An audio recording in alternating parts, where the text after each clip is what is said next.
Now by Republican Congressman Darrell Issa. He has served on the Foreign Affairs Committee and went to Libya, met with Ambassador Stevens a few years back. We were going to talk about a different subject, but clearly this is the subject of the day. Congressman, your thoughts? Well, Martha, Chris Stevens was a career diplomat, somebody who began with the Peace Corps. I ran into him over the years. He had desk assignments here, and he also was in Syria, Egypt. He was somebody who understood how difficult this transition would be. He's somebody who was used to working both with dictators and, quite frankly, with people that you wouldn't like on the other side.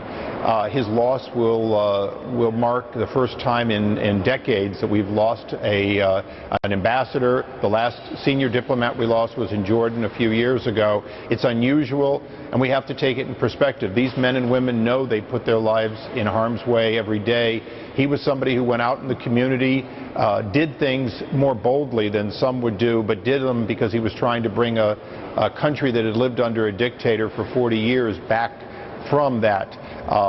It perhaps reflects poorly on our security in the area, but that's for other investigations to deal with. Right now, we're dealing with the first loss of a full ambassador since 1979. Yeah, we're waiting for more details on what exactly happened. The initial reports were that he and the others were killed in the fire that was set to the building.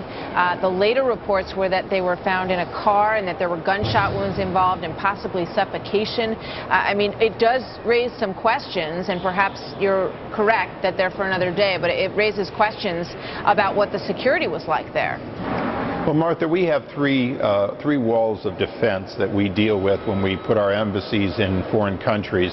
The first is, of course, our own CIA, our own intelligence forces that try to assess the threat level against our embassy and their personnel.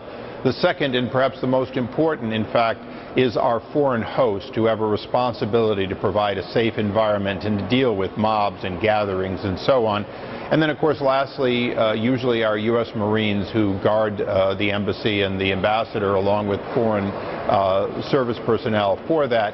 That last one can never be the only. We can't fortify these embassies enough with just our soldiers, sailors, Marines, and the like.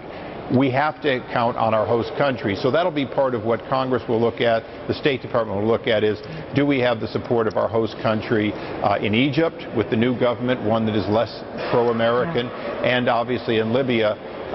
As you said, we were going to talk about Brian Terry, and next week the naming of a Border Patrol station in his name, which is also a solemn event for somebody who died in the line of duty, perhaps only because we weren't doing our job here in America. Congressman, thank you. Darrell Issa from the Capitol. Chris Stevens grew up in Northern California, was a student at Berkeley.